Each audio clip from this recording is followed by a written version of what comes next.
श्यामा प्रसाद मुखर्जी एक विचार थे, तो वो सांस्कृतिक विरासत के साथ आत्मनिर्भर भारत और जिस तरीके से भारत की एकता और अखंडता के लिए समर्पित विचार को लेकर के चलने वाले डॉक्टर श्यामा प्रसाद मुखर्जी थे।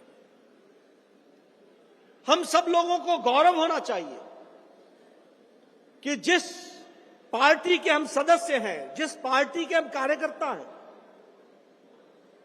उसके प्रथम अध्यक्ष, फाउंडिंग फादर जिन्होंने ये पार्टी बनाई, उनके खुद के परिवार और उनका खुद का कर्तृत्व तो कितना बड़ा था, जिनके संस्कार आज हमारे पार्टी में रचे बसे हैं, इसको भी हमको ध्यान में रखना चाहिए।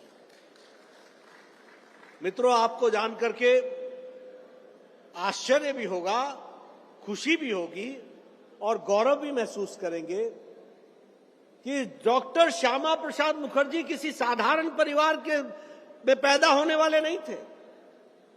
डॉक्टर श्यामा प्रसाद मुखर्जी डॉक्टर आशुतोष मुखर्जी के सुपुत्र थे।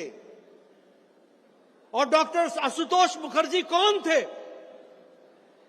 डॉक्टर आशुतोष मुखर्जी वो थे जिन्होंने एक ही जीवन में वो एक्टिंग चीफ जस्टिस भी रहे और वो कलकत्ता विश्वविद्यालय के वाइस चांसलर भी रहे।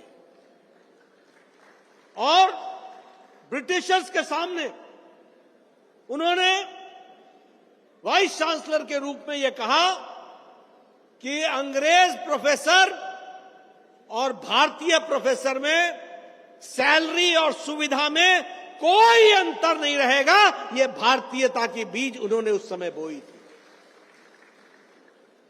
ये डॉक्टर आशुतोष मुखर्जी थे जिन्होंने वाइस चांसलर रहते हुए ये कहा कि भारतीय भाषाओं को कलकत्ता विश्वविद्यालय में प्रेरित करना चाहिए, उसको आगे बढ़ाना चाहिए।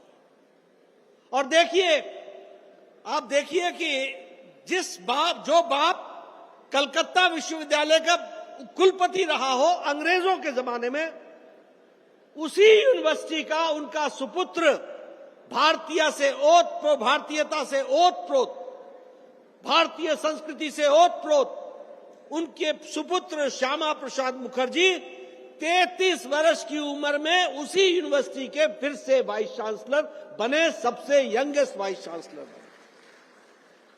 और 1934 में उन्होंने रविंद्रनाथ टैगोर को दीक्षांत समारोह में पहली बार किसी भारतीय को निमंत्रित किया दीक्षांत समारोह में भाषण देने के लिए।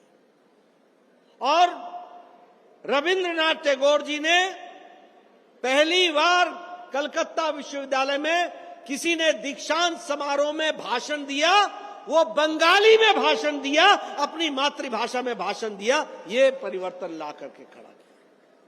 इतना ही नहीं, डॉक्टर श्यामा प्रसाद मुखर्जी 3 बार विधानसभा के सदस्य रहे, वेस्ट बंगाल के फाइनेंस मिनिस्टर रहे।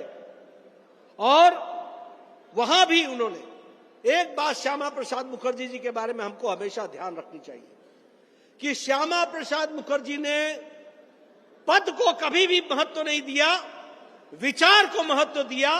और जब जब बारी आई, विचार के लिए पद को त्यागा और विचार के साथ खड़े हुए। ये डॉक्टर श्यामा प्रसाद मुखर्जी।